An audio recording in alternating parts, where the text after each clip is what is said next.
আজকে আমার বাসায় অনেক মেহমান আসছে। কে কে আসছে, কেন আসছে, সব কিছুই আপনাদের সাথে শেয়ার করব। অবশ্যই পুরো ভিডিওটা দেখবেন আশা করি।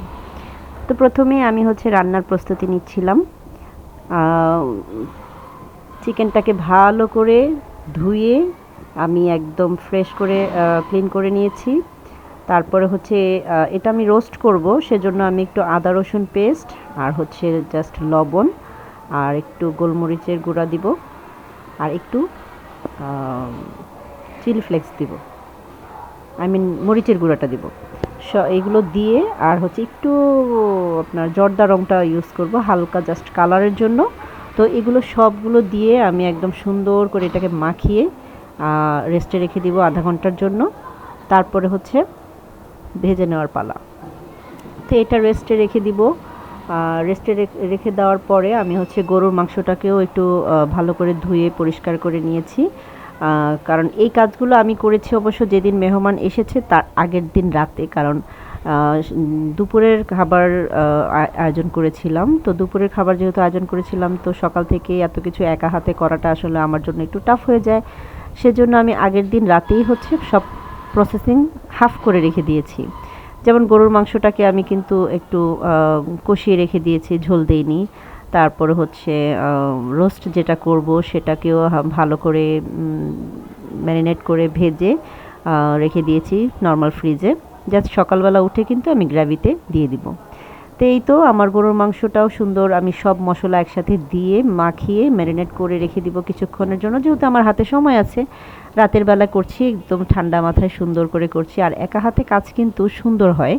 আর আমি সব কাজে একটু গুছিয়ে করতে পছন্দ করি, যেন মেহমান আসলে তাদের সাথে একটু কথা বলা যায়, একটু আড্ডা মারা যায়।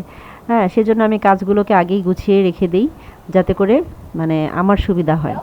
তো সেই জন্য আমি সব কিছু আগে ভাগেই শেষ করার চেষ্টা করছিলাম।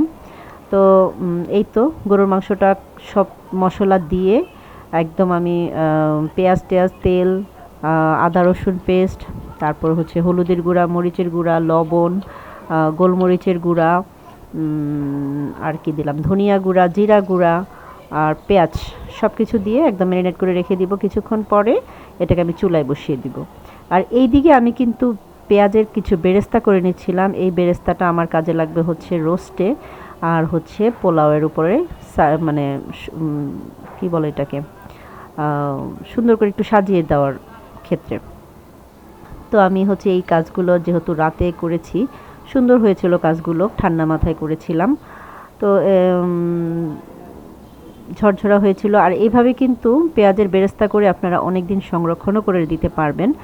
একদম বক্সে, এয়ারটাইট বক্সে করে ভরে আপনারা কিন্তু ডিপ ফ্রিজে বা নর্মাল ফ্রিজে রেখে দিলেও অনেক দিন এই পেঁয়াজের বেরেস্তাটা মুচমুচে থাকে, খুবই ভালো লাগে।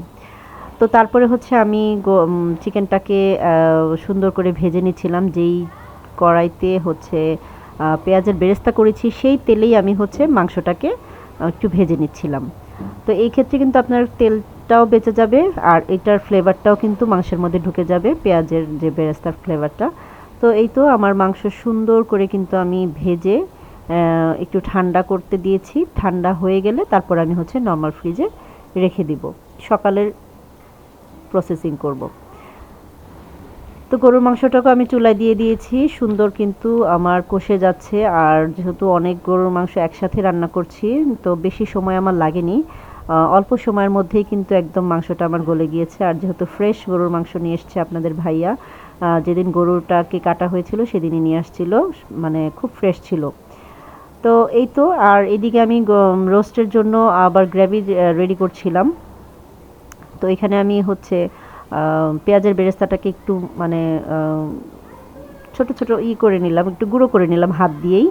আর পেঁয়াজের যেই ব্ল্যান্ড করেছিলাম, পেঁয়াজের ব্ল্যান্ড যেটা করেছিলাম সেটাও দিয়ে দিয়েছি। আর টক দই দিয়েছি। আর এখানে একটু দুধ দিব আমি।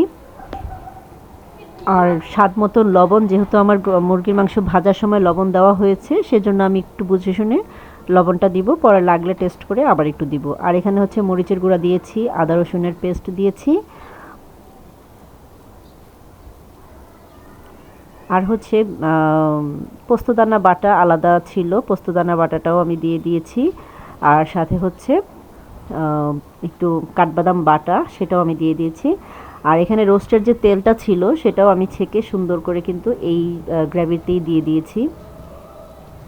একটু টেস্টিং সল্ট দিয়েছি, একটু হালকা আপনার চিনি দিয়েছি, আর গোলমরিচের গুঁড়াটা দিয়েছি। এই গোলমরিচের গুঁড়াটাতে কিন্তু অনেক ধরনের মশলা আমি মিক্সড করেছি, সেই ভিডিওটা আমার নেওয়া হয় নাই, যেহেতু হচ্ছে টাইম আমার কম ছিল, কাজ বেশি ছিল সেজন্য। তো এইটার ভিডিও আমি আরেকদিন ইনশাল্লাহ আপনাদের সাথে শেয়ার করব। তো এই গুঁড়োটা দিয়ে কিন্তু সব কিছুতেই আসলে মাংস জাতীয় যে রান্নাগুলো সেগুলোতে দিলে কিন্তু ফ্লেভার অনেক ভালো আসে এবং টেস্টও খুব ভালো আসে।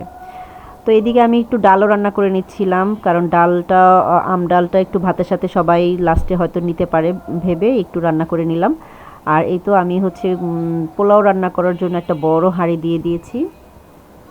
তো পোলাওটা বসিয়ে দিলাম হচ্ছে সবার শেষে, একদম সব কিছু রান্না হয়ে যাওয়ার পরে হচ্ছে আমি পোলাওটা বসিয়েছি।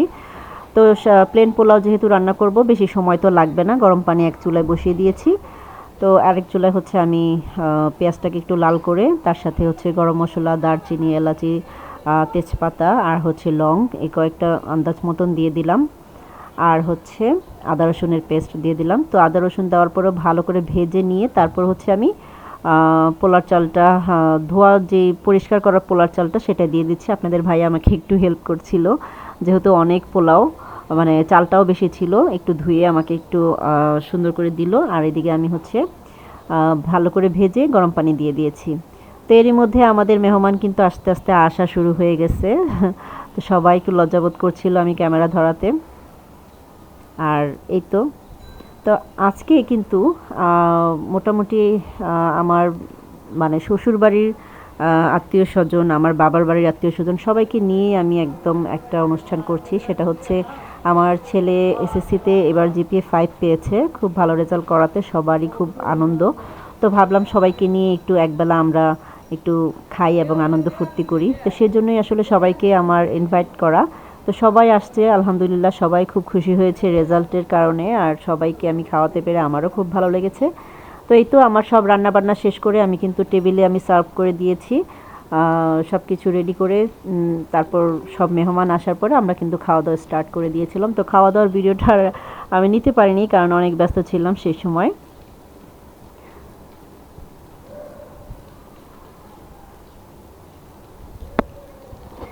তো খাওয়া দাওয়াটা আসলে শেষ করে আমরা সবাই বসে একটু আড্ডা দিচ্ছিলাম। তো সবাই দুষ্টামি করছিল সবার সাথে। হ্যাঁ, এই তো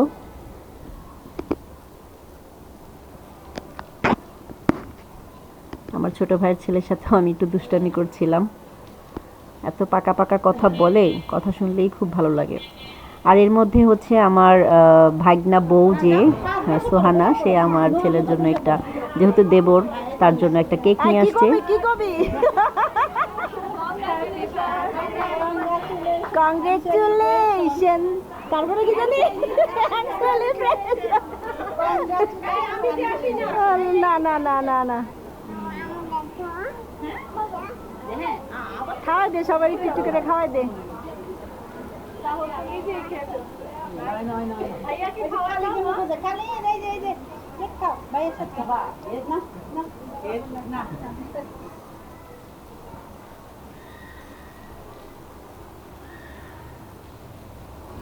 তো কেক কাটাকাটি শেষ করে সবাই কিন্তু আমরা ছাদে উঠে গেছি। বিকেলবেলা সবাইকে নিয়ে ছাদে উঠে গেছি। আমাদের ছাদে অনেক গাছ টাছ ছিল, তো সবাইকে দেখানোর জন্য উপরে নিয়ে গিয়েছিলাম। তো এক একটা গাছের অবস্থা খুবই সুন্দর ছিল, যেহেতু একটু হালকা বৃষ্টি ছিল, তো যার কারণে পাতাগুলো একদম সতেজ ছিল, ফলগুলো খুব সুন্দর ছিল। তো এইগুলো তো সব কিছু আপনাদের সাথে আমি মাঝে মাঝে শেয়ার করি, যাই হোক। তো এই তো আমার ভিডিওটা যদি ভালো লেগে থাকে অবশ্যই কমেন্ট করবেন, শেয়ার করবেন এবং লাইক করবেন। আর এই তো আমার পাশেই থাকবেন। তো সবাইকে ধন্যবাদ, সবাই ভালো থাকবেন, সুস্থ থাকবেন। আল্লাহ হাফেজ।